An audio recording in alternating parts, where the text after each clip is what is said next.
This is Romo Dunze, and you're listening to the Ballsville Podcast. Thank you so much.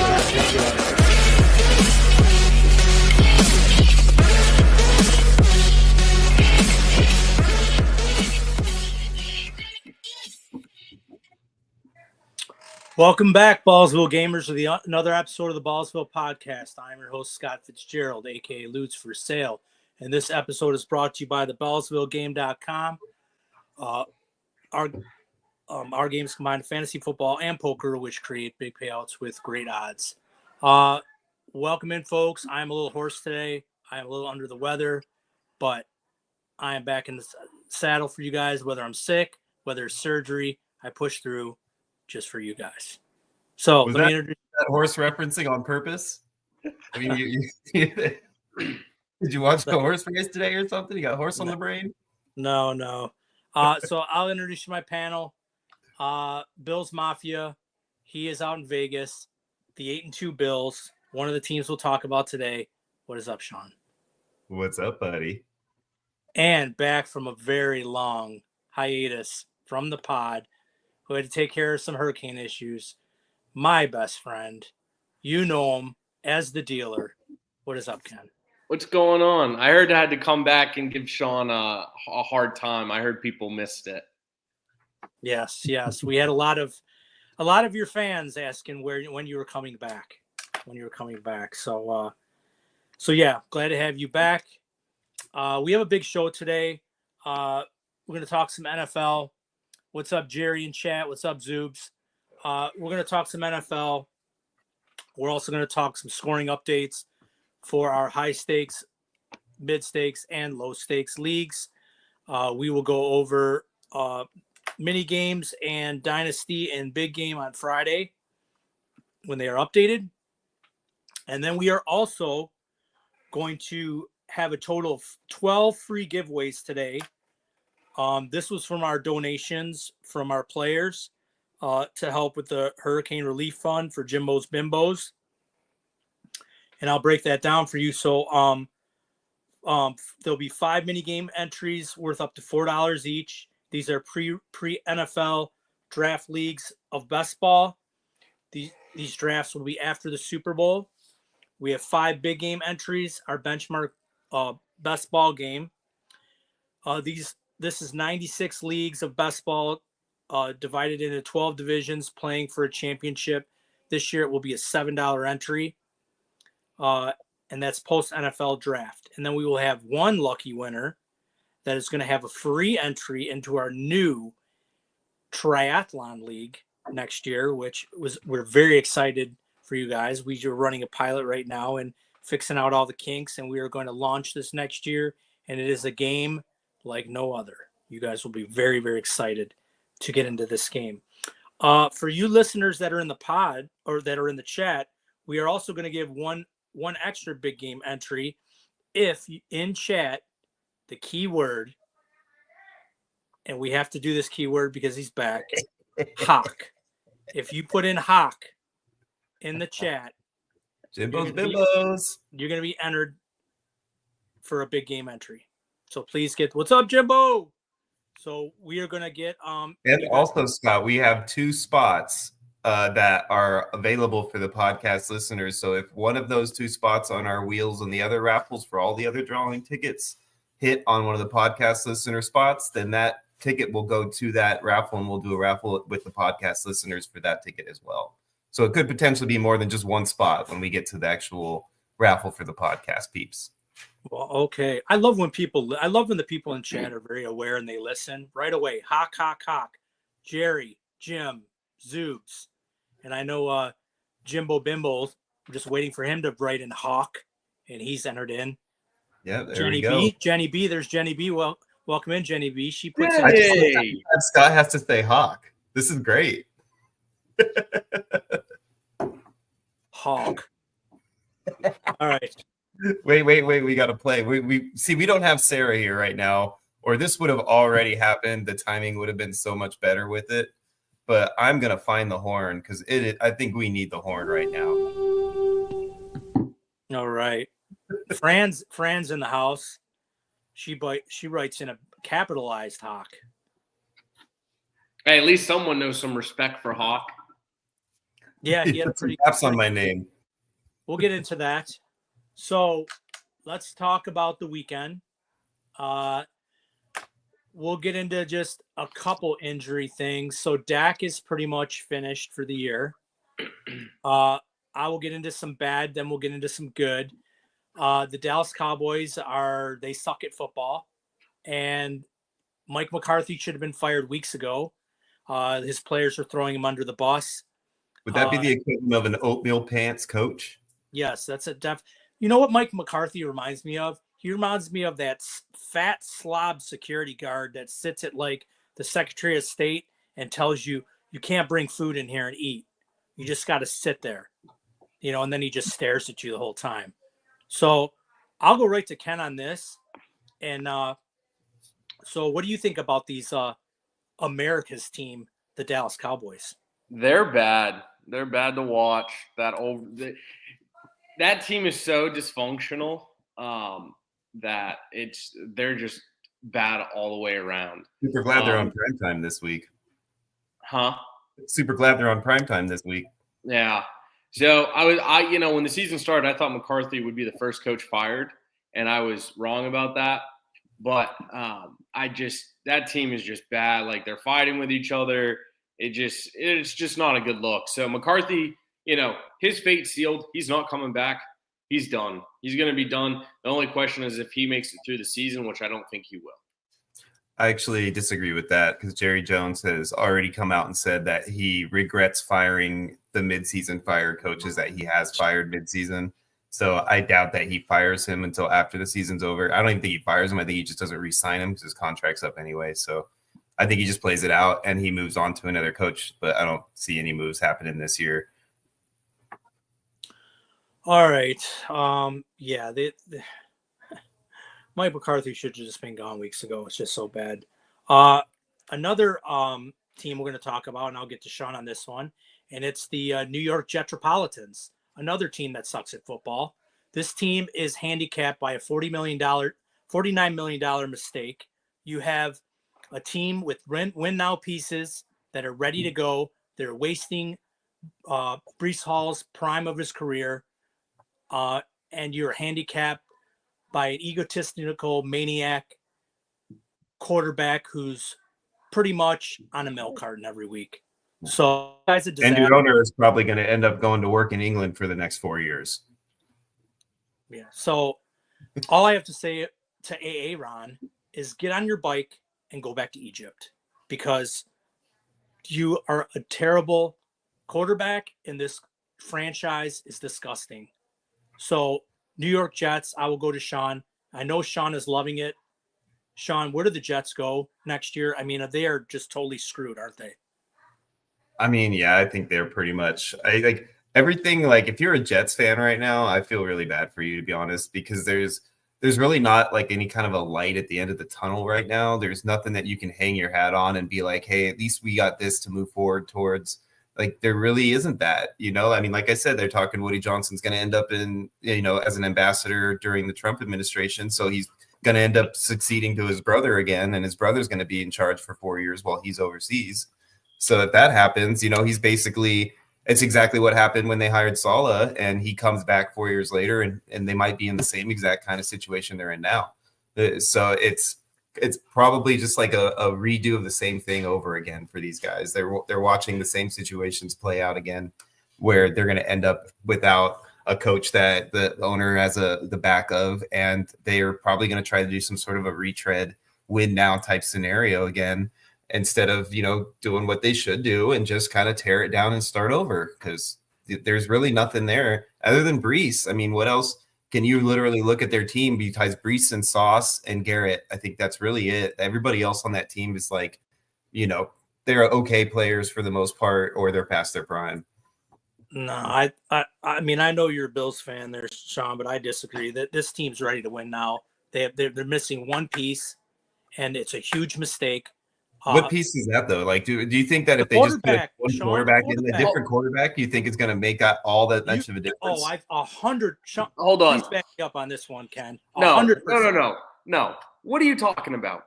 So How can you not say the Jets are not ready to win now? Hold on. We're going to do a comparison because it makes me feel good, actually. The New England Patriots coming into this season have no talent. Zero. No talent across the board. Our best offensive weapon is Hunter Henry. We are 3-7. The New York Jets have talent everywhere. And that team's 3-7.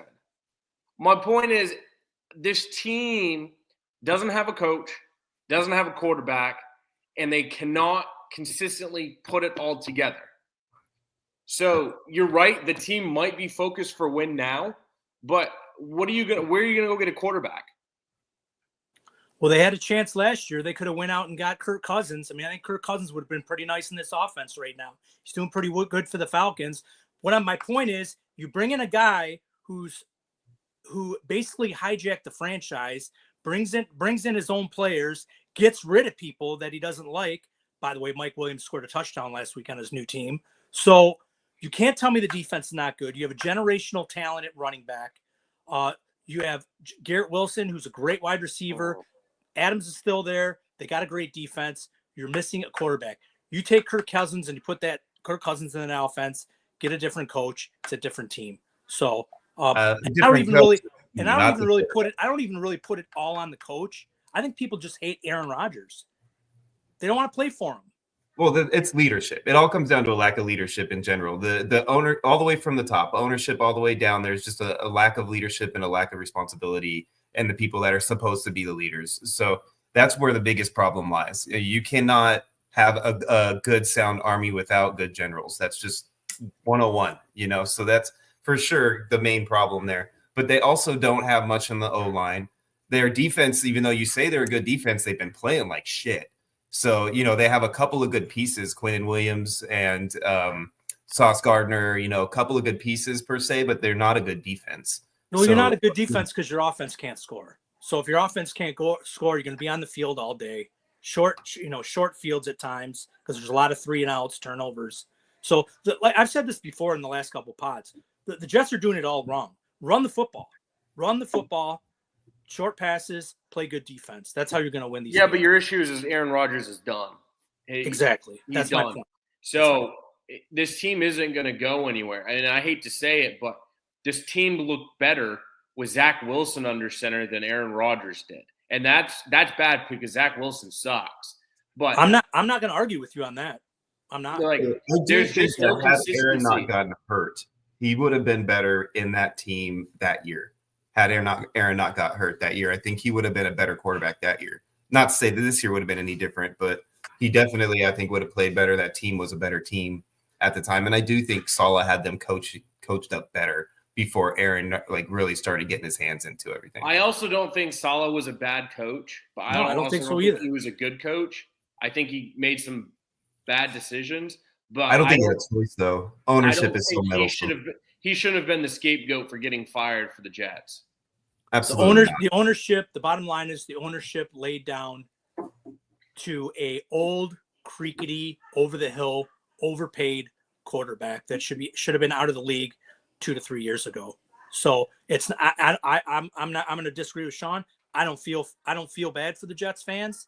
I don't feel bad for the Jets organization because this is what they brought in. So now you have to live with it. So now they have to live with it. They have to live with it. I will say this on the flip side. They do have one of the best 1-2 wide receivers in the game, and they're absolutely blowing their chance right now. And running backs. I mean, you got Breece Hall and Braylon Allen is a good running back. Can I ask you a question? Where do you have Breece Hall ranked? In Dynasty? Not Dynasty, just right now, current running backs in the NFL. Like where do we think he ranks as far as just like stats and where he's at right now? Like what's our guess? He's still top 5. I'd put him at like 6, maybe 7. Still top 5. They're just not using him correct. They're not using him. He should be getting at least 20 touches a game. Minimum. And I have him at that point, not because of him. It's because of the team. If the team was better around him, of course he'd be higher. So, anyways, all right, we spent enough time on the Metropolitans. We'll go to another team that sucks at football. another quarterback that sucks at football. And I did the ultimate cardinal sin, and I thought it was going to be really bad, and it ended up just washing out. So I had a dilemma between CJ Stroud or Daniel Jones. Oh, and I would ask around. I did. I started Daniel Jones. What is wrong with you? So I started Daniel Jones, and after looking at a 12 after the morning game, I'm like, I made the biggest mistake of my life. But it didn't matter because CJ, no 5K, CJ, no shred, went out there and put up 12 points. So I got bailed out there. Okay. So, going forward, the fact that you're even thinking about Daniel Jones as a starting quarterback between CJ Stroud has no one to throw the ball to, and Tank is not the same. I know. I played the matchup, Carolina, and it didn't work out. Exactly, yeah. That's what it was for me because I played him in a league too because of the same exact scenario. I was stuck without a quarterback and I needed to play a 1 week, spot start, and I thought Daniel was the guy to go with. I was wrong, just like Scott. But unfortunately for me, I did have a quarterback on the bench that scored better than him, so it didn't end up killing my game though. Thank God. I hope Nico's back this week. Nico better be back. And that's what I was going to get into, but it's looking like right now that Daniel Jones has a $23 million injury incentive, where if he gets hurt, they have to pay him. So he's benched. He is going to get benched. Yeah. They already said he's going to be evaluated, right? Like we're evaluating all options, I think is what Brian Ball said, which is like basically a telltale sign that they're going to sit. Yeah, Daniel Jones is not only done for the Jets, but he's also done in the NFL. Yeah. All right, give shout outs real quick. Cheeky, what's up, Cheeky? Welcome in. What's up, Chris Simmons? Welcome in. Thanks for joining the pod. Like I said earlier, put Hawk in the chat, and you are going to be entered into a raffle. So put Hawk in, and we will add your name. So Ken, I will go to you with the Daniel Jones situation. So we got Drew Lock coming in. So that's pretty much a downgrade for Neighbors, everybody else, pretty much, except for probably Tracy. Correct? Yeah. I mean, I don't know if it's a downgrade for Neighbors, really. I mean, is Drew Lock that? I got to take that back. Daniel Jones is not good at all. So I feel like anything that you throw out there is going to be an upgrade. Yeah. I think if they can get at least Tyrod Taylor. I want Tyrod Taylor back. Dude, yeah. I wish they would have signed Tyrod back to that team. Tyrod would have been good. I think, isn't he in the Jets right now? Put him in over Aaron, right? Isn't he the backup for Aaron? Yeah. Yeah, why the hell is he not playing over that? Scenario. Look at all these people popping in here, man. Todd Barber, what's up, Todd? C Sims 52, what's up, C Sims? Grinder, Omega, what's up? Welcome in, guys.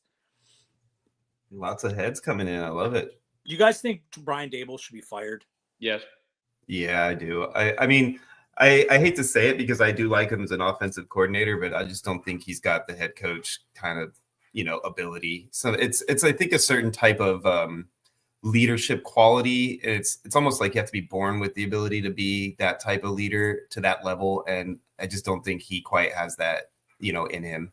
A guy like Mike Tomlin, that guy probably came out the womb telling the doctors how to cut the umbilical cord. Like, did you guys see today that Deion Sanders is the front runner for the Cowboys job? I don't think Deion Sanders will go there. If his son gets drafted there. All right, real quick, Sean. What team does Bill Belichick coach next? Well, I think I have to stick with my original assumption of Dallas, right? Ken? There's no other opportunity out there that I think for job openings that would be good for Bill. I mean, he could go back to the Giants. The Giants, he has a history with that organization. I don't think he'll go back there. I got a sneaky one. Oh no. Big market, Chicago. I mean, I guess. They do have that young quarterback. Young quarterback, good defense. Bears have a good defense. Belichick's a defensive guy. I could see him getting out of the AFC totally, going to the NFC. The NFC's do you guys think the NFC is a weaker division than the AFC? Absolutely. You've got Joe Burrow, Josh Allen, and Patrick Mahomes. Enough said. Yeah, but the Bengals suck. It doesn't matter, dude. You got the top three quarterbacks and are on the same side. So I will say that the Bengals are wasting the prime of Burrow and Chase. I don't think that they're that bad of a team. They're just their defense is fucking horrible this year. No, but that's my point. Their defense is not good, and honestly, on the offensive side of the ball, it's really been Chase Brown, and Burrow for that team. And Gesicki's actually started to pop up a little bit. That's because he's been hurt. And you can't. That's my point. There really isn't anyone else on the Bengals that has really done anything this year. And since we brought up the Bears a second ago, that coach needs to go. That coach is bad. That coach needs to get fired. They need to clean house there. Yeah, yep, for sure. Okay, let's talk about the good. Let's talk about the undefeated Kansas City Chiefs. That's not the good. No, I thought you said you wanted to talk about the good. Let's talk about the good. They're the only undefeated. They're the only undefeated team in the league still. Hey, they can say that for another 5 days, 6 days. I think it is right. 6 days, and then it's not anymore. It'll be obviously. I think who the best team is in the league. But until you knock off the undefeated Carolina team, Panthers, until you knock off the undefeated team, they're still going to be the number one team. So you got the Chiefs, you got the Lions, and you got the Bills, 8-2. Yeah, don't forget the Ravens. They're still a good team, even though they've got 3 losses. The Chiefs have gotten lucky too many times this year, including this week. And the fact that they block a field goal to still stay undefeated, no way. This team is not.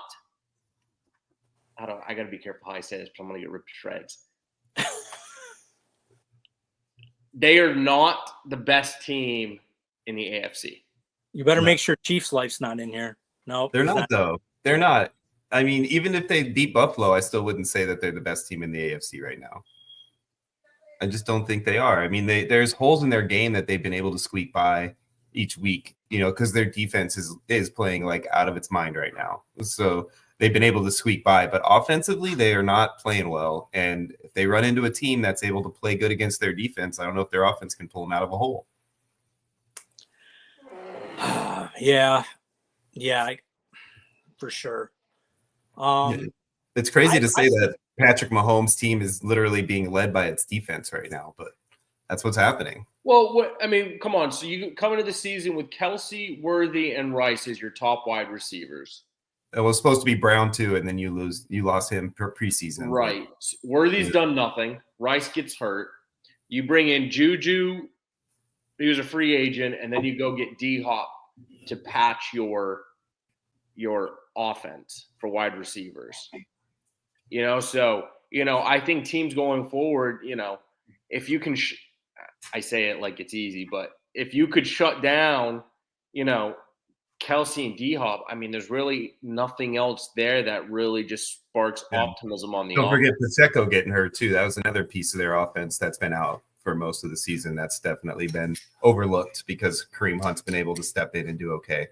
Yeah, Hunt's picked up the load. So, I mean, they've had their share of injuries, and, the defense has been carrying them, but they're still undefeated. The good teams find a way to win, just like Sunday afternoon, they're going to be undefeated. Yeah. Now let's talk about that game on Sunday night. I mean, I'm sitting at the poker table the last couple of days, listening to these freaking fair weather Lions fans saying, "Oh, I shut it off at halftime and I went to bed and I woke up. I can't believe they won and blah blah blah blah blah." And that just shows you the grit on this team. Dan Campbell said it at halftime. It's one play at a time. We're not going to get it all back at once. And Jared Goff, I mean, I don't know how you can have 5 turnovers from your quarterback and not lose the game. The field goal kicker obviously bailed the Lions out on a couple just crucial kicks.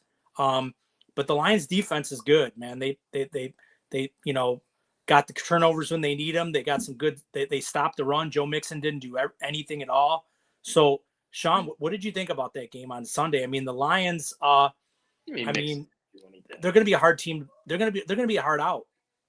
Yeah, Well, I mean, any team where your quarterback can throw 5 interceptions and you can still walk away with a victory is going to be a hard out, right? Like that's definitely, something that doesn't happen often. I don't think it's happened in the last, my lifetime. Actually, I want to say it was back in the 50s or something was the last time that had happened. So it's definitely a team to worry about for sure. I mean, I'm glad that I won't have to worry about them until the Super Bowl if that's the case. So I like the Lions a lot on the NFC side. I'd love to see them go to the Super Bowl. So I'm happy about it. I think that they didn't play their best game in this game, but they were kind of due for a little bit of a letdown game. So for them to come out with a victory on a letdown game against a good team, I think that kind of shows you that even they could beat good teams even on a bad day. Got you. And I'm going to go to Ken for one more team. And this team scares me as a Lions fan going into the playoffs because this team is not really getting talked about a whole lot. Their defense is scary. They have an elite quarterback. If everyone's healthy on this team, including their new shiny new toy that they have in the backfield, and that's the Philadelphia Eagles. Ken, how far can the Eagles go? I think if the Eagles can play up to expectations, they will go far. Their defense is good. Their offense is good. They just need to stay healthy and they need to stay consistent. Yeah, that is one team that would frighten me if I was a Lions fan right I mean, now. who else in the NFC has freaked you out other than those two teams right now? I can't even off the top of my head come up with a team that I consider to be like a top tier level team with those two at this point. If I'm a Lions fans out there shouldn't be scared of anybody but the Eagles. So Yeah. I think there's going to be a scary team, or not a scary team. People aren't going to necessarily think about it, but I think they're starting to get some of their players back. I do think the 49ers are a team that people should watch out for. Like they'll be actually what they were expected to be by the time So they see it. I don't think they'll be a top notch, but you get Christian McCaffrey back, you get some of your defensive players back healthy. That team can be good if they can put it together. Pearsall was good, Jennings was good in the last game. Debo does the same, CMC, Kittle. Like that offense is good. If that defense can get a little bit healthier, I think they could also make a run. Yeah. I mean, you can see that too. I think the Cardinals are another team too that's kind of on the right track right now. And if they can continue to just progress and get better weekly, that I think that they're, especially on defense, they're a young team that's kind of up and coming. So that's a team that I'd be worried about a little bit too on that side. But right now, if you put, any one of those top two teams against either the Cardinals, or the Niners right now, I'm still taking them, no problem, Eagles or Lions. Oh, I mean, I still would too, but I think that's a team that people forget about right now. Yep. And then, all right, we'll move on. One more sneaky team that I said it in the preseason. I thought they would be there is the Steelers. So watch out for the Steelers, man, going forward. They got a big game this week against the game against the Ravens. So that should be a really, really good game. Both I those think that whole division doesn't that whole division just kind of play each other over the next 6 weeks or something? Yeah, but that's going to be a great game. They both those teams hate each other, so that's going to be a great game.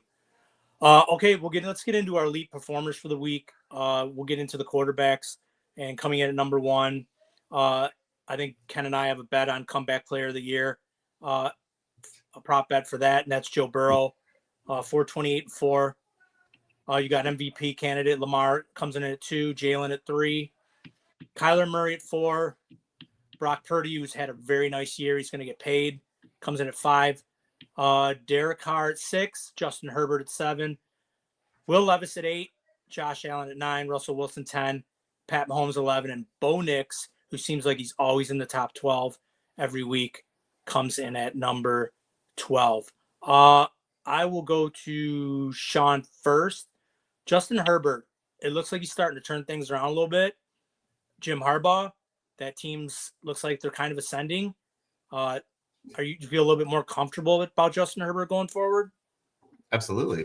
Yeah, I mean, it's kind of like as far as the way that I think things are playing out for that team, I did expect a slightly bit more passing out of him than I've seen, but it's kind of along the trajectory that I anticipated for that team. I knew Harbaugh would be able to light a fire under them. That defense specifically has started. They're like a whole different team out there. It's unbelievable how much better they're playing this year than last. I think they're 1 or 2 in the league right now against the run. It's crazy. Their defense is amazing.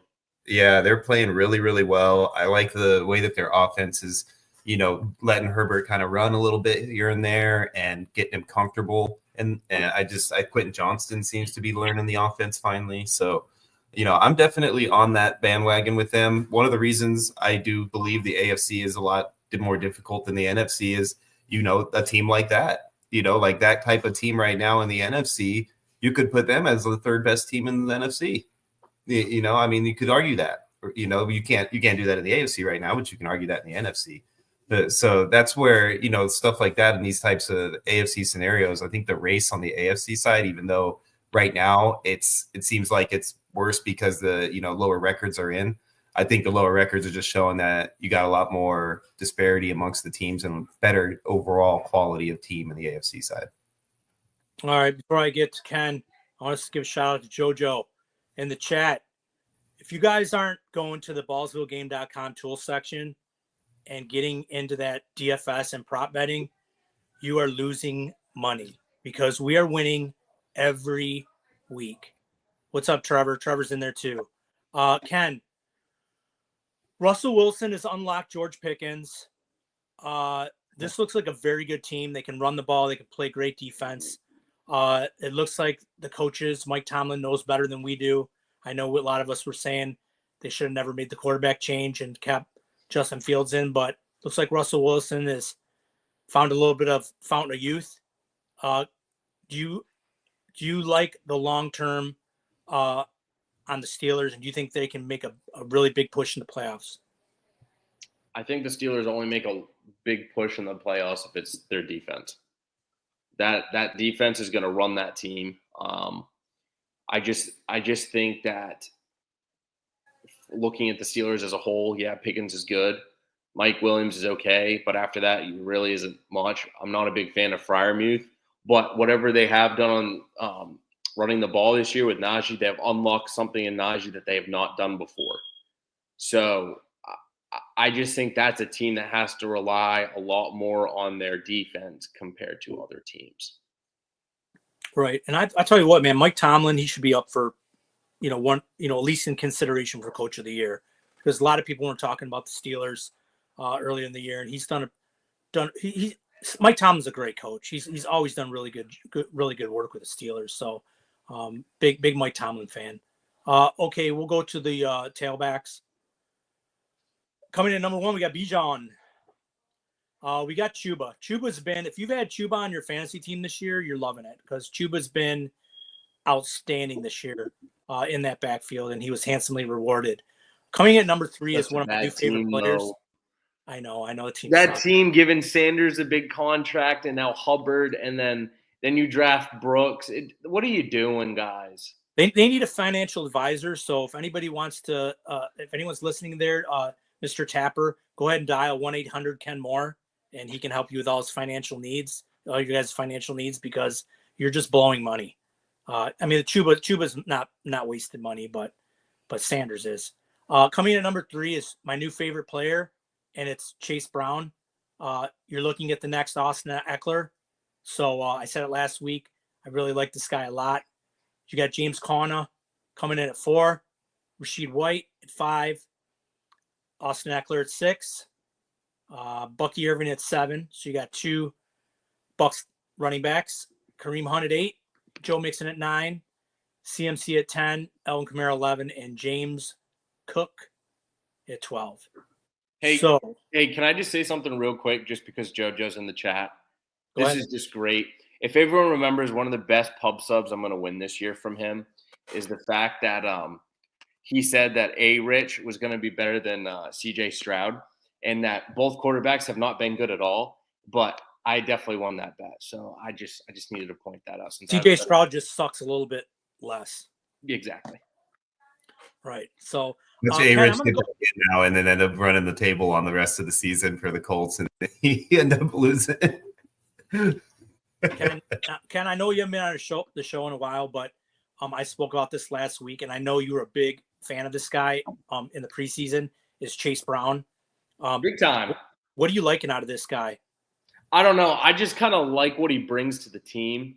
And they kind of talked about it a lot in preseason that they eventually were going to make him the lead back. And Zach Moss was just supposed to be there for like mentoring and helping Chase Brown learn. And he's definitely done that. So as Chase, as someone that I went very heavy on Chase Brown in the preseason where I could get him, I just think long term. So for the next 4 years, I think Chase Brown will have very, very good production in that offense. Got you. And then Sean, I know you were a big proponent of Bijan in the beginning in the preseason. So how you like it now? I would have liked it a lot better if I didn't trade him away 3 weeks ago or 4 weeks ago. I definitely like it. I mean, I'm mad at myself for not sticking with my guns and writing the Bijan as my guy instead of Brees in the article, but it's okay because everybody heard me say Bijan multiple times, so I can live on that, coattails. But I'm happy with this. I think that it's, potential it could continue on throughout the rest of the season because he does have some pretty good games coming up. So as long as they stay healthy on that offense, specifically with Kirk Cousins and everything like that, then I think they'll be good. He could in one quarterback leagues next year. Who's the 101? In one quarterback leagues next year? Oh gosh, that's a tough one. I mean, you're running back guy. Hard not to say Barkley. It's going to be a running back, right? Yeah, it's hard not to say Barkley right now, the way that the season's been playing out and being on that contract. But it's probably between him and Bijan for me at this point. What about you, Ken? Yeah, I'd say that. I will have to say it, Scott, that when you and I did your draft up in Michigan together, and I was very hard on you about drafting Derrick Henry as high as you did, and he's actually turned into something meaningful this year. I will say it. I made a mistake on that one. I like how you said that like it was so far-fetched. Like he's actually turned into something meaningful. Like this is Derrick Henry we're talking about here, man. I just thought he would take a big step back with how old he's gotten. That's all. Well, you know what? My team is 6-12 or 6-14, so I'm I think we forgot about how much it rejuvenates you to be on a good team after playing in Tennessee for all those years. Yeah, Tennessee sucks. Yeah. All right, let's get into the running backs. And we just had a mega throbber, Jamar Chase, 11 catches, 264 yards. Beast. So he comes in at number 1. Pay the man. We have somebody that just came off of Mel Carton, and it's Marquez Valdez-Scantling. 3 for 109 and 2. Everybody knows that's a mirage going forward. Calvin Ridley, number 3. I'm so glad I traded him away in all these leagues, and now he's going off. George Pickens comes in at number 4. Tyrone Wallace, we already know that's a mirage, comes in at 5. Cortland Sutton at 6. Zoob's favorite receiver, Puka Nacua, comes in at 7. John Mechie comes in at 8. Love the guy's story. Recovered from lymphoma. I always root for guys that come back from cancer. So big shout out to John Mechie. Hopefully he can continue that with Diggs out. Alex Pierce comes in at 9. I told you to play Alex Pierce last week with Pittman out. Amon-Ra 10, Drake London 11, and Rashad Bateman surprisingly at 12. Sean, when are we going to get some Deontay Johnson in Baltimore? I don't know. I mean, it's weird because I don't think that he's going to have a big role in that offense anyway, which is kind of like, why would you even bring him in if you weren't going to try to utilize him? But it doesn't seem like they're really worrying too much about bringing him in and making him a big focal point. I don't know if it's him struggling to pick up the offense or how any of that is working out for him, but they're definitely not utilizing him to the extent that I anticipated they would. So, it's really weird, that offense. You don't really know what to do pass catcher wise. It seems like Andrews is your most consistent guy again, but Zay Flowers, I think, disappeared. You have Bateman all of a sudden comes up, their top guy. It's just really weird, hard to figure out. I'm a little shocked because if everyone remembers, the week before Deontay got traded to the Ravens, Bateman had one of the worst drops I have ever seen. It hit him literally square in the chest, missed the ball, and dropped the ball.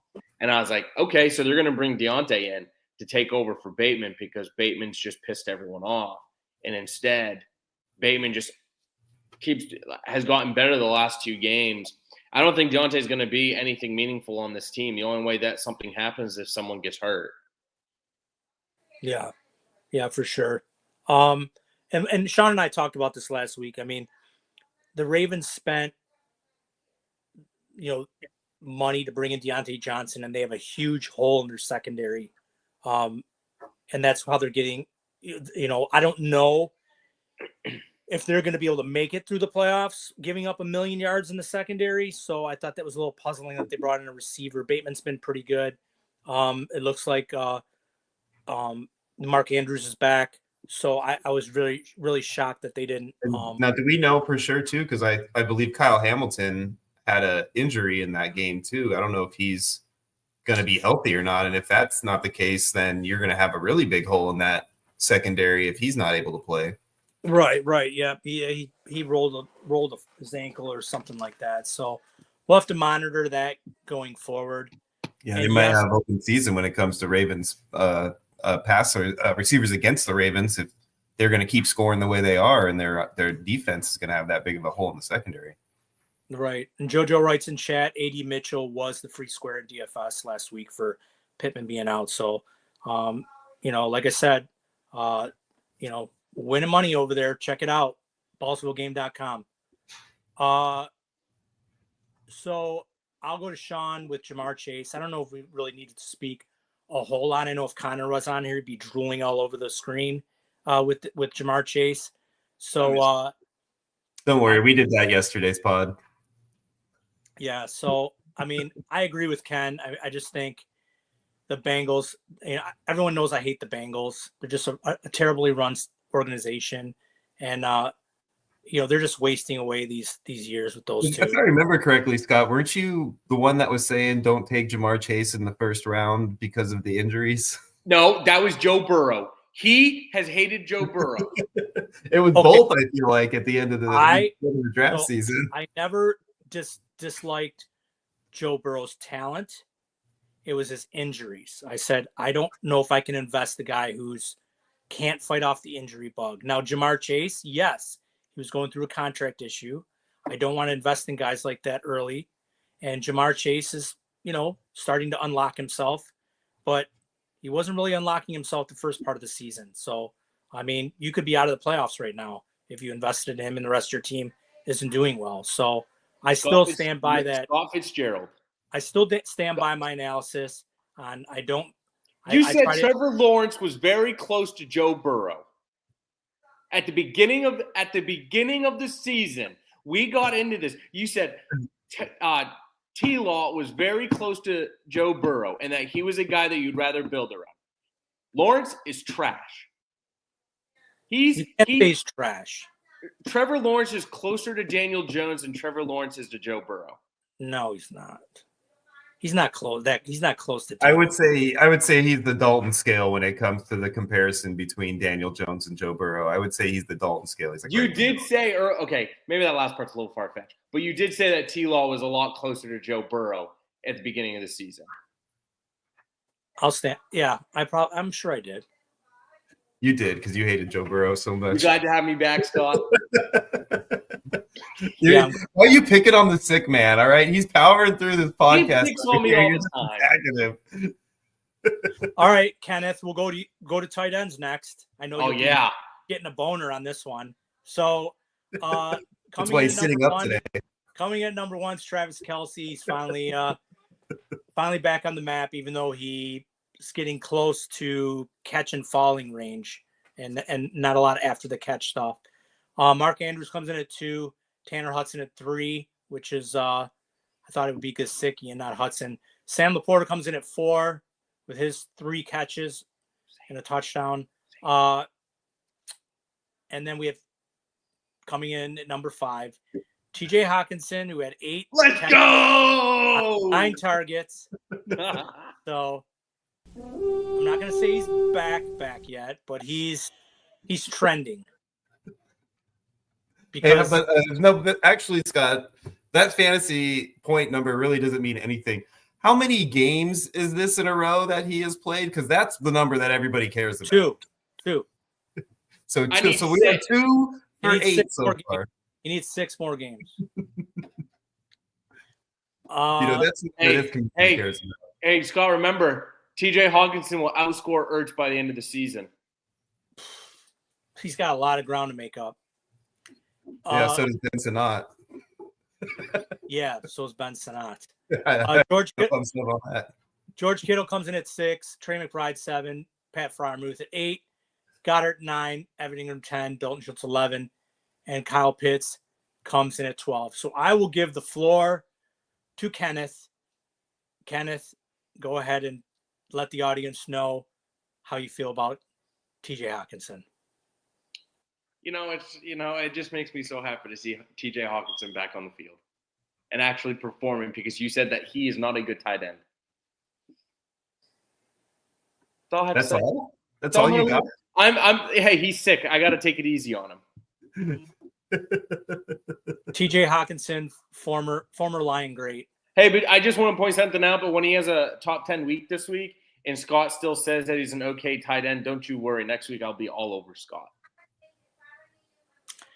Okay, Sean. Pub sub that Joey's mentioning in the chat here, something about ETN better than Achane. Was there a pub sub that you put on ETN over Achane? That might have been Ken and JoJo. Yeah, I think so. Wow. It's okay. That's okay. It's okay. Our pub subs are equaling out right now because his A-Rich and my CJ Stroud, so we're okay right now. Yeah, so I'll be in Florida in 3 months. I'll be in Florida in 3 weeks. So I'm sure we'll have a show where Ken and I are enjoying some pub subs. Hey, don't worry. It's going to be great. You'll see me eating that pub sub. So don't forget to wear your wig. Oh, that's right. You got to dress up as TJ. Yeah, I think you got an extra jersey for me. That's if he makes another 6 games. He will make it another 6 games. So, I mean, he's already slated to start Sunday, right? So we might as well just say 3 already out of the way.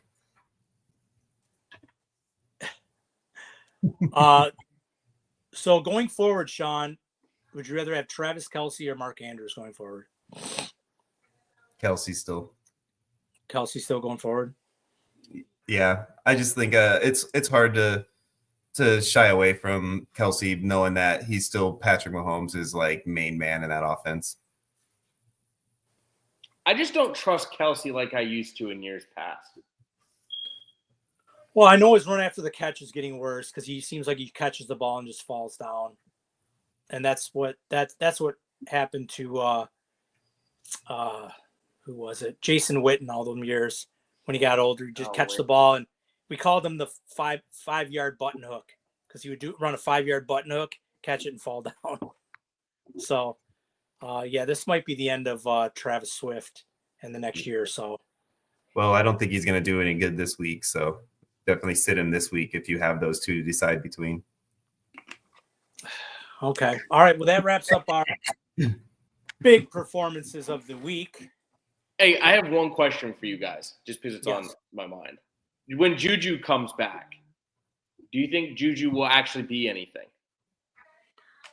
He's going to just be complimentary. Yeah. Well, my thought is you have to have D-Hop on one side, Kelce at tight end. Who takes over the other spot? Is it Juju or is it Worthy? Worthy's going to be so much of an outside guy anyway, is he? At this point? I think they're having a hard – see, the thing with Worthy is I don't think he knows the full route tree yet. Because he really doesn't. I'd like to see him do like a lot of drag routes, stuff over the middle where they get the ball quickly to him and he can run with it. I don't think they're manufacturing enough targets for him, easy targets. They're just, they just want him to go, take go routes and just chuck the ball up, and it's just not working. Yeah, because everybody knows it. It's either that or they're doing like reverses, like gadget plays. So he's just not getting that type of, and I do agree with you. I think it's because he's just not ready. He's not at the point in his receiving career, and some receivers can and some receivers can't. So we'll see if you that can or can't. Yeah, it's a little disappointing. So, all right, we're going to move on to our scoreboard section of the pod. And like we said earlier, we're going to go over low, mid, and high. So I think all three of us can do it. Sean, do you want to go over low? Ken can do mid, and I'll do high. Sure. Absolutely. All right. So this is our low stakes 1 alpha league. Right now we have Getaway Car sitting in first at 7-3. We have Neighborhood Hero at 6-4 in second. That's our boy JoJo. We got K Doggity Dog sitting at third at 6-4, and the Mamas Papas at 6-4 and fourth. 3 6-4s are basically tied for second through fifth. Actually, 4 if you count TC Show in fifth. So you got a pretty good close knit there, and there's really not a lot of guys pulling away. They all have similar FOB except for DB's got all of it left. So they're a pretty close one there. Low 2 is the Beta League. This one is our leader here sitting at 8-2 and just numbers. He's got 16, 14 in overall points, which is almost a couple hundred over the next closest guy. So he's doing pretty good as far as overall points are concerned. Justin Nico Time, TB76, is in second at 7-3, just a game behind. TC Show and K Doggy Dog are sitting at, and TJ Zex are all sitting at 6-4 between third and fifth, all tied. So there is another close race going on in this one as well. The only difference in FOB there is that both TC Show and K Doggy Dog, TC's at 0, K Doggy Dog is at 5, but everybody else is sitting pretty. So those two are not going to be able to build their teams. So better have good ones now. Low 3 is the Gamma League. This is the Billy B sitting at 8-2. Lynn at JM, Lynn and she's in our audience, I believe, sitting at 8-2. TB76 again at 8-2, right behind her, both tied 8-2 in second and third. Huncho Jack 41 is sitting at fourth at 7-3, and there's a decent gap between them and the fifth place guy at 5-5. So they're all sitting there pretty good in the playoff race as far as that's concerned, but they're jockeying for position where they end up. Only one game separates all 4 of them. The low 4 Delta League, we've got Pecos Parachute School. Taryn Campbell is the owner of that team at 8-2, 1664 in points, but they only have 14 in FOB left, so definitely not a lot of money there for maneuvers. El Super Biesto sitting at 7-3, along with Super Camario sitting at 7-3, split respectively second and third. $7 left for Super Camario too, so he's low. Super Biesto sitting decent at 62. TC Show is rounding out the top 4 at 6-4 with 23 in FOB left. So he is also hanging in there, tied with Team Kinetic 15 at 6-4 in fifth place. Low 5 Epsilon, you got Jimmy Wojo sitting in the top spot at 8-2. He is tied with Stu 6923, who's sitting at 8-2 in second. Shy Bears 45 is at 7-3 in third, and Fiery Balls at 6-4 in fourth, tied with Your Worship at 6-4 in fifth. So low 6 Zeta League, you got Gaio 55 at 8-2 in the top spot. The Mamas Papa is at 7-3 and 2. C Sims 52 at 6-4 in third. Short Stack 11 and K Doggity Dog are tied at 5-5 for fourth and fifth, fighting for that last spot in the playoffs. Low 7 is Kappa League. You got Jason 124 sitting at 7-3, Team C Sim sitting at 7-3, and TC Show at 7-3 from 1 through 3, all tied with the same exact record. The only difference is Jason is almost 200 points over the next closest guy with 1606 in his points 4. So got a lot of gap there to kind of fill up to try to take that spot, unless he loses a game to one of them two. Sitting behind them in the 4 spot at 5-5 is JoJo with the Rico Suave team. Low 8, we got Omicron. JoJo sitting on the top of this league with Neighbors and Shakers at 9-1. Comet Me Bro is at TB76 at 7-3. E Bailey is 6-4 in third, and Grizz Tony is 5-5 in fourth, also tied with Luis 92, who's 5-5, sitting in the 5th spot. Only out of the 4th spot in the playoffs by less than 30 points, guys. He is very, very close to stealing that 4th place. Low 9 Sigma League, we got our big buddy Scott, 9-1, sitting at the top. Team #Prez is trying to chase him down at 7-3. He's got a little bit of a gap to make up. Julius Poulius is 6-4, tied with JoJo at 6-4, and Finn's 0913 at 6-4 between 3rd and 5th. So that last 2 playoff spots right there has got a lot of stuff at stakes over these next few weeks. And the final low stakes league is the Omega League. The top spot goes to Mr. Flood Cute at 8-2 right now. He is currently tied at 8-2 with Carson Pev, and behind them and 3rd is Big Tima's Z420 at 7-3, and Chiefs Life 13 at 5-5, tied with TB76 at 5-5. But he's got a decent enough lead with 130 points. So that is our low stakes leagues. Yep, and represented a lot in these leagues is, you got Chiefs Life, you got JoJo, you got TB76. So a lot of guys representing really, really well. And I want to say hi to Chiefs Life in chat. What's up, Chiefs? We just got done talking about your undefeated Chiefs in the last segment. So that's our low stake. Type in Hawk and get in on the drawing. Yes. Type in Hawk and it'll get you in a free drawing. So we will move over to mid stakes now, and my good buddy Kenneth will run down the mid stakes for you guys. All right, guys, looking at mid 1 rating, we got Rookie 86 in first at 8-2. We got Afman, or the Dude, 7-3. Level 5 Boss is 3rd, and however you say that, Tekolo is sitting at 6-4 right now. But it's kind of interesting, looking at 2 through 4. They're very close in points. It's just a game, so a lot of moving. Next couple games be interesting to see how those guys move around. All right, looking at mid 2 Smoke, K Doggity Dog, 8-2. I like it. Grizz Tony at 2nd, 7-3. 3rd, Mike's the Guy, 6-4. And T Zillin 18 at 6-4. One thing I like to look at, it happens every year, is you kind of see, how players and their points scored and their points against and how they fare, because I look at, the Mike's guy sitting at 6-4 has the most points scored, but also has the most points against, and he's sitting in 3rd. So it's just kind of, for me, it's always something that I like to look at and, how teams are actually doing, because when it gets to playoff time, things, kind of change. Mid 3 Sub-Zero. Phil is first at 9-1.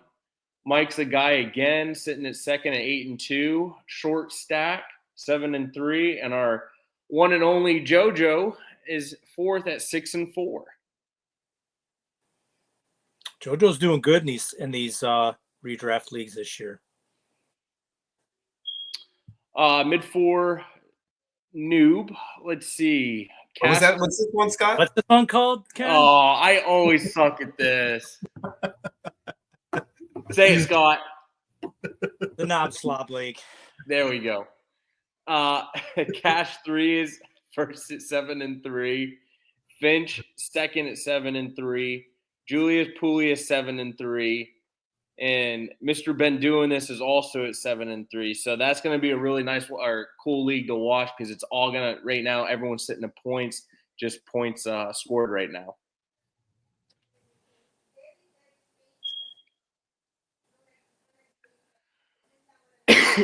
Mid 5, Liu Kang. Mr. Ben Doing This at 8-2 first. Number 2, Cheeky, 7-3. Pablo Escobar, 7-3. And our one and only Chiefs Life sitting 4th at 6-4. Which is, that one's interesting because if you look at the top 3, they're killing it in points. And then there's kind of a drop off by about 300 points down to 4th place. So it looks like those, top 3 teams are just, battling out and scoring the most points every week.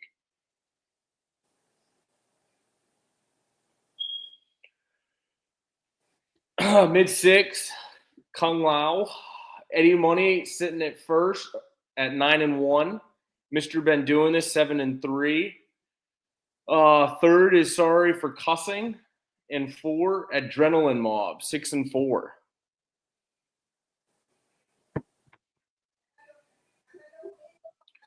Mid-7 Reptile. First Pablo Escobar 7-3. 2 K Doggity Dog 7-3. Cash 3 6-4. And Chadwick 6-4.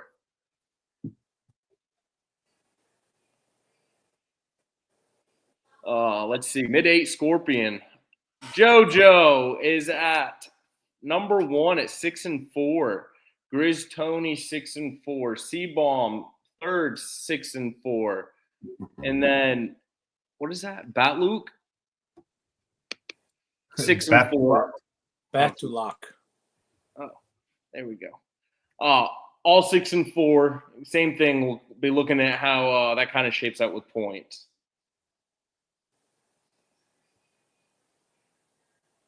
Mid-9 Quintana. Zubikis at 1, 7-3. Mr. Been doing this 7-3. Cash third 7-3, and at 4th, Mr. Ludes 7-3. Ludes, what's going on? You started out 7-0 and you've lost the last 3 games. What's going on? Injuries. Look at your points for too, man. You're down there at 1448. Yeah, I can't score no. The last 4 weeks, it's all been injuries. Look at Zoobs up there killing it. The 16. Yeah, nice job, Zoobs. The final one, mid-10. Mr. Ben doing this is 1 at 7-3. Sorry for Cussing, 7-3. Wow, nice to see C-Bomb finally making it on the board at 6-4 at number 3, and Short Sack 4th at 6-4. I'm glad he's not here because we would have to listen to a 20-minute commentary about his team. So that's another interesting one, because if you look at that, he has the most points scored, but the most points against too. Correct. Whoa.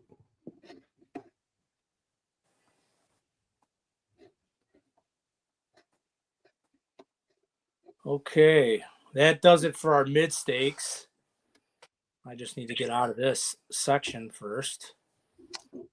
Go over your sheet. Yeah, hang on. What the hell? Okay, give me 1 sec. Let me. My computer just froze. Okay, I got it now. He's back. All right. This is high stakes. This is what I do every week for the high stakes guys. I do player statistics for my guys. So this chart here tells you top 10 overall records. Mr. Ben comes in at number 1. He's the only 9-1 team. As you can see, his point score is very low, but he is the first to get to 9 wins. Also, as you can see, you have Zay 2403, who leads 4 leagues, and all 4 leagues he is 3 of them he's 8-2, and 1 he's 7-3. So big shout out to Zay. He's just tearing it up in these high stakes leagues. So he's doing very, very well. And so you got a bunch of 7-3 teams, and you got Grizz Tony at 6-4 at 1477 and Nightcrawler. If you go over to the top 10 overall points, you got Keith Richards, who's at 16-19. He's the overall leader in all the leagues, but he's, if I remember right, I think he might be 3rd in that league, and we'll see when we go to the standings. But he leads all leagues at 16-19. You have Zay 2403, and who's in the top 10 in 4 leagues with some really, really nice scores. So big shout out to all these guys. You can see look how close all those points are from 2nd till 10th. you don't have that big of a gap. They're all clustered into that mid 1550 range. So the thing I've noticed about these high stakes leagues, they're very, very competitive. And then down at the bottom, the most top four playoff positions. So basically this is, for example, Mr. been doing this in 5 leagues. Him and Cash are in the top 4 in 5 leagues in playoff positions. Zay's in 4, which is the 4 that he leads. And then Grizz Tony's in 3. So Sean, where's your name? I'm only in 3 of these leagues, man. I haven't seen Sean's name in any one of league. them. I think I've got one league out of the high stakes leagues that I'm like up there. I'm like kind of middle of the pack in 2 of them, and then one of them I'm basically toast. All right, Sean, I'm sorry I didn't ask Dubicus on how to make this a little bit better for you as far as scrolling league to league.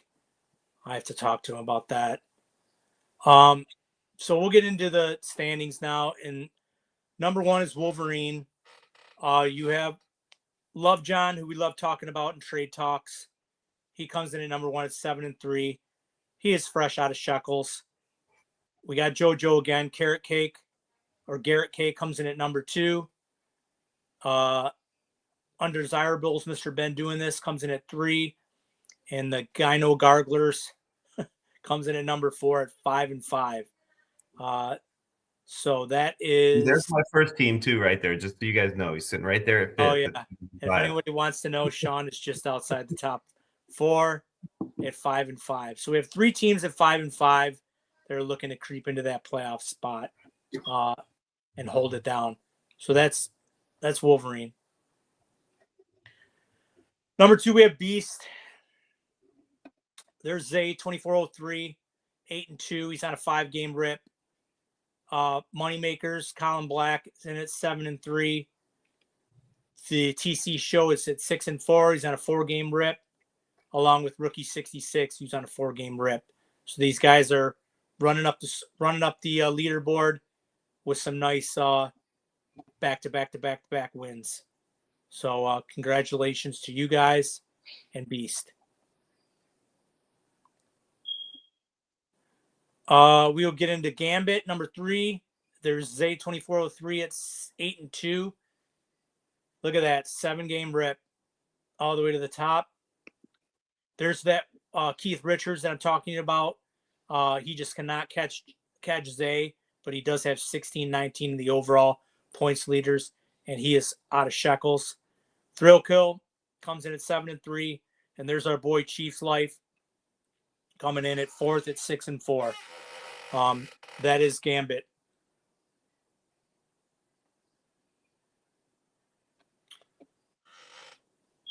Number 4, Colossus. Zay's in first again, 7-3. Dougie 1727 at 7-3.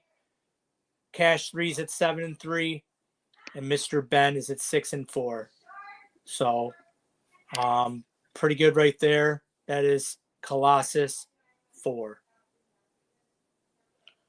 Number 5, Nightcrawler. We got Candlewicks, Grizz Tony at 6-4. Pablo Escobar 6-4 out of Shekels. Team Cash 6-4, and Mr. Ben at 6-4. So you got 4 teams at 6-4 and 2 teams at 5-5 that are just outside the top 4. So this is probably, if I remember right, our most competitive league right here. That's Nightcrawler. Coming in, we have Phoenix. Mr. Ben on a 6-game rip at 8-2. Fresh out of Shekels. And on his tail, he is Bill's Mafia. He is Sklem. Coming in at 8-2. He's on a 3-game rip. We got Kenning 22 at 7-3.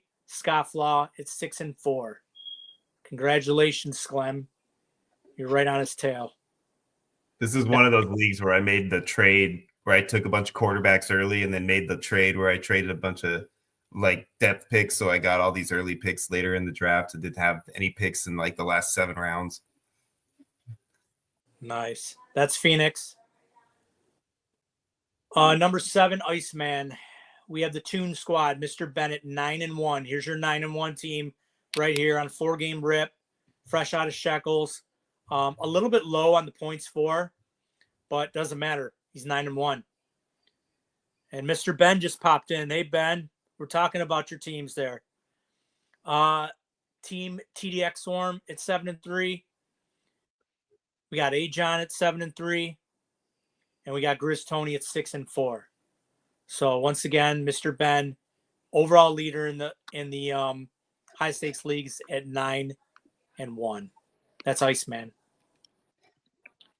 Everyone's favorite league, Deadpool. Coming in at number 1, we got Ketting 22, 7-3. We got Sigma 1-2-3-4, 7-3 on a 5-game rip. We got Cash 3, 6-4, and we got Zoobs, Wade Wilson, at 5-5. So we got 3 teams at 5-5 trying to get in there, along with the Stroud of Turpin and Won't You Be My Neighbor, JoJo. 5-4, all trying to get in that 4th playoff spot. That is everyone's favorite league, Deadpool. Number 9, we have Sinister. Coming in at number 1, there's that man Zay, 8-2. We got Pablo Escobar 7-3. Big Blue 079 at 6-4, and Cash 3 at 6-4.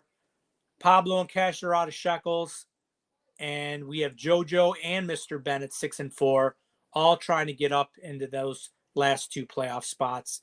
That is Mr. Sinister. And our last league, Magneto. We have Grizz Tony at 7-3. Twinsanity, who is the Costco. He brought over all the Costco players. He's 7-3. GL 76 is 6-4.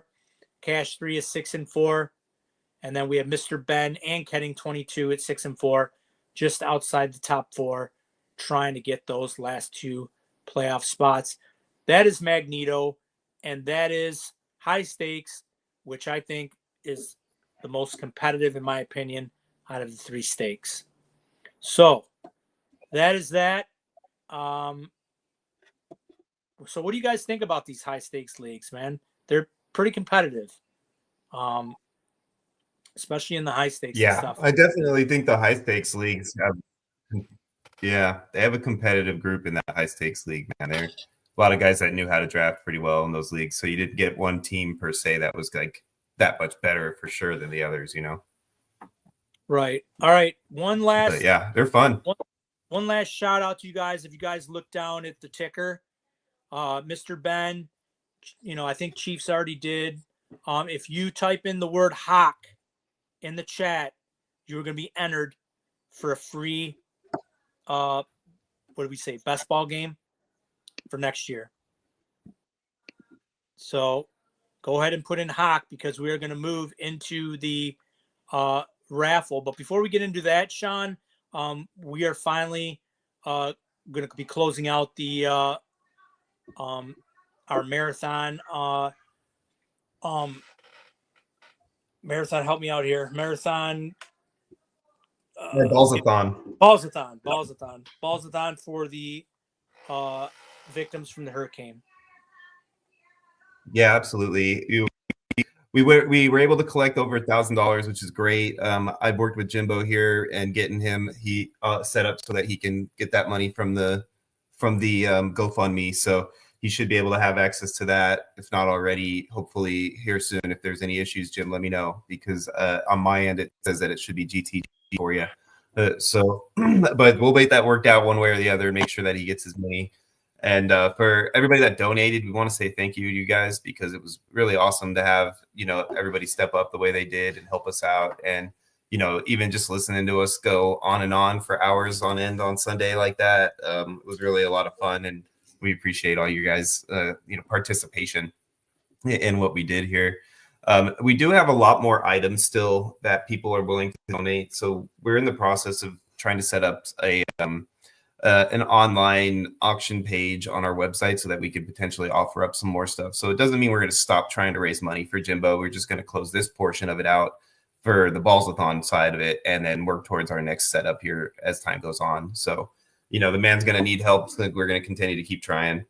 But we're going to go ahead and do a drawing today. So we have to give away to you guys. I know, Scott, you already mentioned it, but I'll break it down one more quick time for everybody so that they know what we're giving away here. So we have 5 mini league entries for worth $4 a piece for our mini leagues that go on, which is a best ball league. It's basically our first drafts of the year best ball league. So any of you degenerates out there like us that cannot wait to draft during the off season, then this is going to be your first chance to do so. So there's going to be 5 of those going out. We got 5 big game entries as well. Those are the main leagues that we do. It's going to be a $7 entry, and it's for our large best ball game that usually drafts about a month and a half or so later. And then we also have 1 entry into our triathlon league, which is going to be new and improved and a really fun option for you guys to work towards for next season. So, between all of those things, we're going to have a whole lot of fun to give away to you guys. So we also have the 1 bonus big game entry, which is for the Hawk entry that you guys have been putting in. Currently, right now, we are sitting at 14 entries for that, guys. So we have 15 of you listed, there's 14 entries. So, if anybody who hasn't yet, go ahead and type in Hawk and make sure you're included in that. And then, so one other little nugget that we have is we had 2 donators that don't play fantasy football. They just wanted to help out. And so they wanted to go ahead and offer up those spots that if they did win any of the entries, they wanted to allow a fantasy football player like ourselves to have the opportunity to get those entries. So what we decided to do is we replaced their names on our Wheel O donators here and with the word podcast listener. So if we spin this wheel for any of those other drawings that are going to be given out and it lands on podcast listener, that ticket is going to go into a drawing and we're going to run a second drawing for another giveaway with only you podcast listeners that did the Hawk entry. So that's kind of how we have it set up right now. And, we're going to be able to go through this and just spin this thing over and over again until we give all this stuff away. Okay, before we get into that, I just got a couple things to say real quick. One, Jimbo's in the chat. Jimbo Bimbos is the gentleman that was affected the most out of the hurricane, the double hurricanes that went through there, and he's very thankful for all the generous gifts that you guys have given. He did mention to me today that he wants to be more involved in Ballsville, give back to us as far as helping out in any way. I'm going to try to get Jimbo on here next week on the pod to come on and help us out and talk some football because, we really need to talk football. So I want Jimbo to be involved and talk some football and get into it. And also, we have Ken on here who is his parents were affected by the hurricane. And I'm just going to give Ken about a minute or so just so he can Ken's boots on the ground, just like Jimbo. And Ken can give a little bit of perspective on like what it looks like down there as far as the beaches and everything else. And it's, coming from somebody that's boots on the ground, it really takes an effect, the damage that was done down there to Floridians. So go ahead, Ken, just give your thoughts on the what happened down there. Yeah, I'll tell you what, it was for the first big hurricane to come through. I'm going to talk Lakeland because, I was inland from where it first hit, but the eye came near Lakeland. I'll tell you what, it was after the storm left, it was definitely an experience. The fact that, you try to go on your cell phone to call people to let them know you're okay and that there were no cell service. I had to, I think it was 2 or 3 o'clock in the afternoon. I got on a ladder to get on the roof to send out a couple text messages and make a couple phone calls from that. But, just power lines down everywhere, flooding, trees. It's just a mess. And I'll tell you what, a lot of the communities came together to, help each other out. And it was just like a nice thing to see. But I'll tell you what, hurricane, what was it called? I'm drawing a blank on the name. But a hurricane just coming through and just, I went to St. Pete the other day and that place is a ghost town. And St. Pete, Florida is one of the busiest places this time of year because snowbirds come down and stuff. So, just to see, some towns still completely closed and really nothing going on is just kind of shocking. Yeah. So, Jimbo, Ken and I, when we come down there after the holidays, Ken and I are going to come see you. We'll finally get to meet, have a couple drinks, talk some football. So really looking forward to doing that. So, yet again, like I said, thank you to everyone that donated to our fund. It was greatly appreciated and it will be remembered forever. So thank you. All right, let's get into it, Sean. People want to win free things. We're all about giving away free stuff here at Ballsville. Let's do it, huh? Let me get this set up here. All right, I accidentally hit the spin, so I'm waiting for it to spin one through. Can you guys hear the excitement in this little thing right now? There we go. All right. So this is our list of people that donated, right? So these are all the people that have donated. As you can see, there are 2 spots that say podcast listener right here. Those are the spots for you guys. So if one of those ends up hitting on one of these giveaways right here, then that's going to be thrown right into our other drawing, and we'll just add another entry for that one. So here we go. Let's click the spin and see what happens, huh? Let's hide this so that we get ourselves a nice view of it.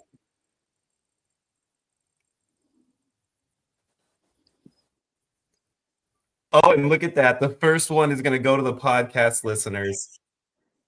Look at that. You guys are going to get an extra drawing already. So that is going to be one of the – what are we going to do? The mini on that one, guys, for the first raffle? We'll do a mini? Yeah, so that'll be a mini entry here. So we'll get that. We'll move that into our drawing for you guys here after this one. So let's do this again, though, for another mini. I love the sound effects. Connor. Oh, it looks like it's going to be Connor. Look at Connor. C-Bomb getting his free entry. Good job, C-Bomb. So C-Bomb gets a mini game. So that is 2 mini games.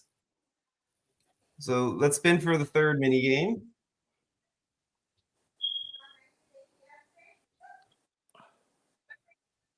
Oh, it's me. I'm going to go ahead since it landed on my name because honestly, I just forgot that my name was in here. I'm going to move that over for the podcast listener one too. So you guys will get a 2 mini game entry options for the podcast listener one for you guys, right? Because I don't feel right taking this. Spin it again. Come on. You guys are making out today, you podcast listeners. Yeah. Damon. Hey, Damon. That's my boy right there. He's in my main league. So, Damon, you get to join in our mini league best balls next year. Give me a call one day, buddy. I'll tell you all about it. That'll be good for him because he can get included on the best ball, and then he'll start to become a degenerate just like us. So, spinning for our last mini. Is it Sarah? Oh, it skipped to the pod. You guys are getting another mini in the podcast. Another mini. What is going on? And you guys are making out. Look at that. So, podcast. Right? So that's 3 minis the mini draft. We have 3 of them going to you guys in the next giveaway, and then 1 going to Connor and 1 going to Damon. So congratulations to Connor and Damon. And we will move into our next one, which is the big game. This is 5 entries into our big game. This is our $7 league. So let's give it a spin and see what happens.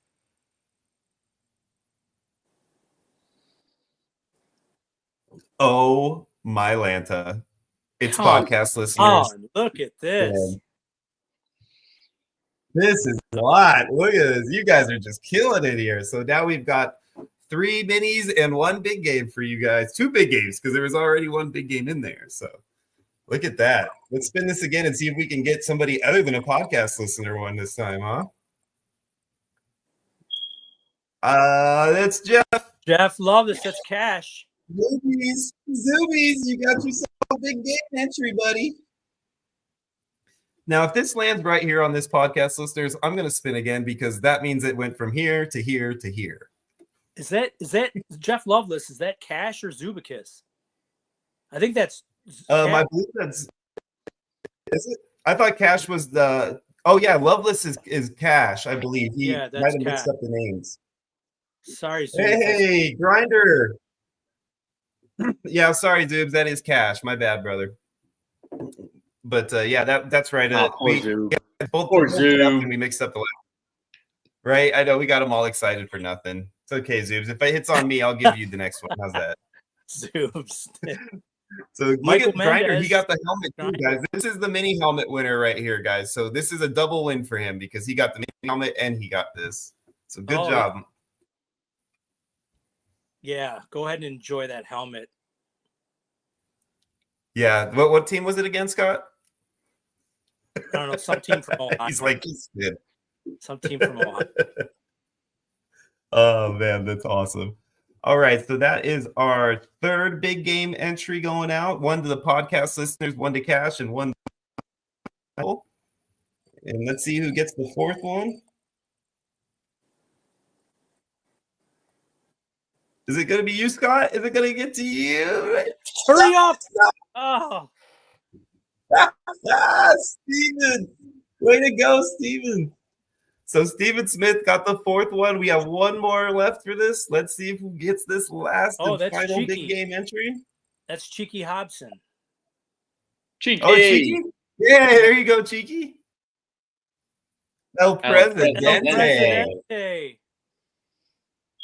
Look at that. We actually, you know what? This is actually his wife who made this donation. So I think he needs to give this entry to Fran next year to play in the big game with this entry instead of taking that one himself. What do you guys think? Yeah, he should give it to his wife. He gives everything else to her. So give it to your wife. Happy wife, happy life, buddy. Exactly. All right. So that was all 5 of those right there. And we have one more entry for the triathlon. I want to win this one. I want to win this one. You hear that, ladies and gentlemen? If you win this one, Scott is going to chase you down. I want this one. Be prepared. Oh, we've got a winner. Aaron Ralph? Ralphie. Congratulations. All right, Aaron. So, yeah, make sure you guys, all you winners, make sure you DM over to Alex and he'll lock you in as a winner. He'll send you over your locked in or your ticket for that entry. Okay. So then that is that for that portion of it. Let's jump on over to the other one now. So let's recap now. We're giving away 3 minis, 2 big game entries in this, correct? Yep. Congratulations, Ralphie. You got a free entry in the triathlon next year. Yep. It's going to be awesome. All right. Let's bring this back on up. All right, ladies and gentlemen, we have 14 entries in here. So let's start with one of the minis since there's so many of them. Oh, look at that. It looks so cool, doesn't it? Who's it going to be? Oh, look at that. She won again. Killing it. She's a double winner, ladies and gentlemen. She gets a mini and a big game entry. Wow. Gotta love it. All right, so that's that one. Let's do one more for the next mini.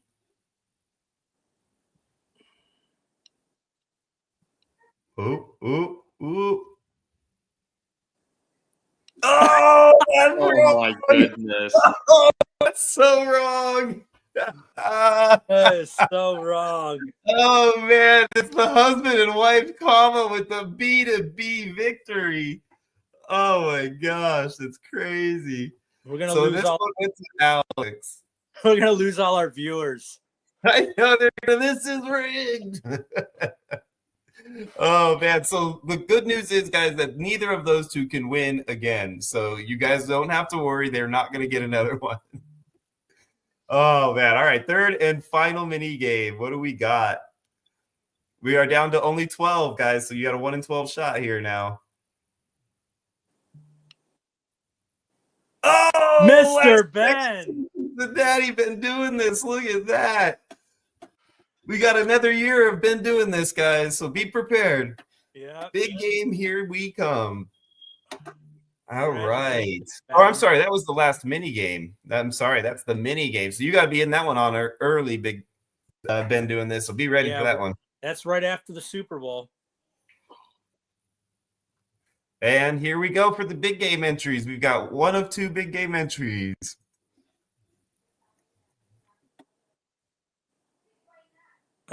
Yeah, we're stuck with you, Ben.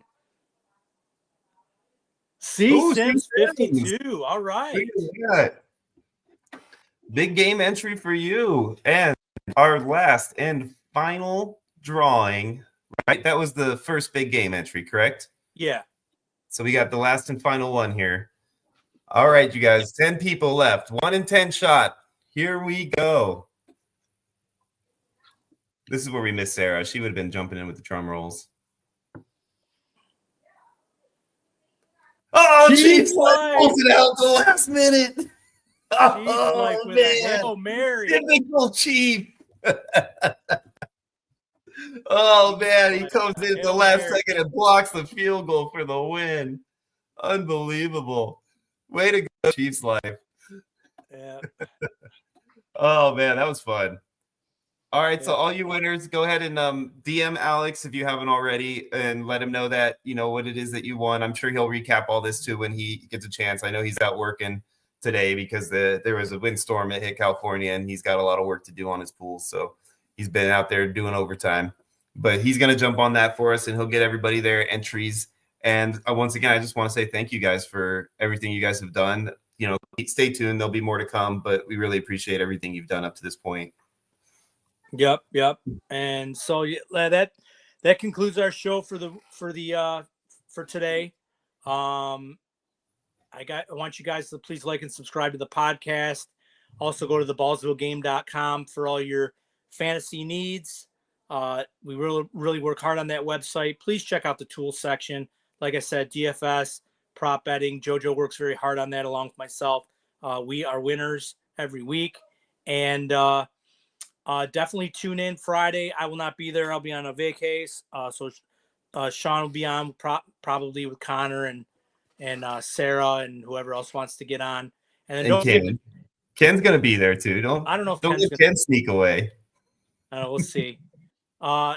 And then don't forget to tune in to Sean's podcast on Monday, the Guillotine Pod. It's pretty funny. It's we let Sean do it. It's unsupervised, so we give him throw him a bone every now and again. So, unsupervised and uncensored. Yeah, exactly. So for my co-host Sean, for my best friend Ken down in Tampa, I am your host Lutz for Sale. Until next time, gamers, we are out.